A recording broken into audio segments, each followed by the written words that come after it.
Et sur Nostalgie Fromage Pyrénées, on retrouve Thomas Rossi pour le Nostalgie Info. Bonsoir Thomas. Bonsoir Florence, bonsoir à tous. Retour ce soir sur l'annonce faite hier par la direction d'Imerys de ne plus fermer le site de Blajan. La décision a surpris beaucoup de monde et en premier lieu les salariés eux-mêmes. Une décision que le groupe qualifie d'extrêmement dommageable aux intérêts de l'entreprise.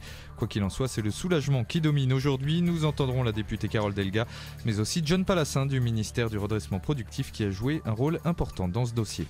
Nous reviendrons également sur la probable réouverture du casino de Luchon. Les repreneurs se sont mis au travail pour pouvoir ouvrir l'établissement dans les meilleurs délais.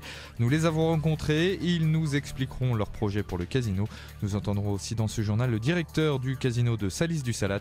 Il nous parlera de l'établissement luchonnais ainsi que de l'état du secteur en Comminges. Et enfin, des bandits manchots, nous passerons aux sorcières avec un spectacle qui se tient ce week-end à Isaourt.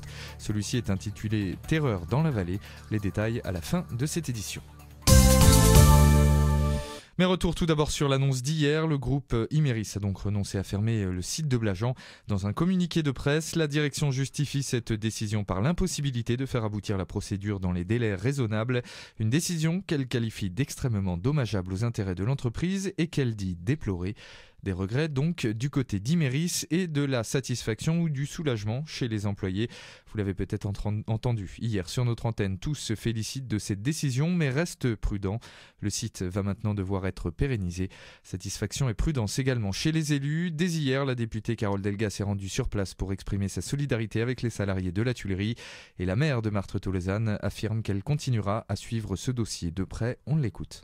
Si nous avons réussi, c'est que l'entreprise Imerys, sa direction, a bien senti qu'il y avait une volonté très ferme et avec des arguments objectifs de se battre sur ce territoire. Aussi bien les salariés qui ont fait preuve d'une conscience professionnelle remarquable pendant ces 6 derniers mois qui n'étaient pas faciles en termes d'ambiance, mais également les syndicats et puis également l'ensemble des élus et également vraiment le soutien très fort du ministère du Redressement Productif. Donc bien sûr Arnaud Montebourg avec qui j'en ai encore parlé la semaine dernière en direct, et bien sûr John Palassin, qui est conseiller municipal de Luchon par ailleurs, qui suit ce dossier, qui après nous avoir reçu les salariés, a aussi reçu la direction d'Imerys et a demandé à ce qu'il y ait un travail qui soit fait de façon collaborative, mais de façon aussi constructive pour l'avenir de cette entreprise. En tant que députée, je suis heureuse de cette décision, mais nous serons présents et je continuerai à suivre de façon forte ce dossier en relation bien sûr avec John Palassin pour permettre de l'emploi sur le territoire du Boulonnais, mais de façon globale sur notre Comminges et notre Savès.